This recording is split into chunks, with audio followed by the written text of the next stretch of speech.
আমরা তো টাটাকে সরিয়ে দিয়েছি।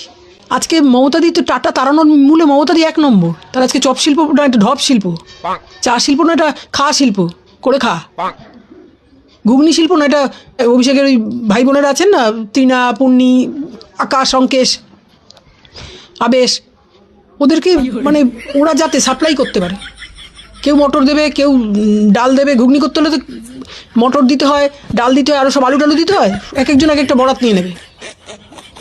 ঘুগনি শিল্প কিন্তু আর হবে না। ঘুগনি তো শিল্পই না, ঘুগনি তো আমাদের বাড়ির আমরা মা বোনেরা রান্না করি, একটা রান্নার একটা রেসিপি প্ল্যাটফর্মে বিক্রি করতে বলছে তো। হ্যাঁ, দিদি ভেবেছে দিদি এখনও মুখ্যমন্ত্রী না, দিদি এখনও রেলমন্ত্রী।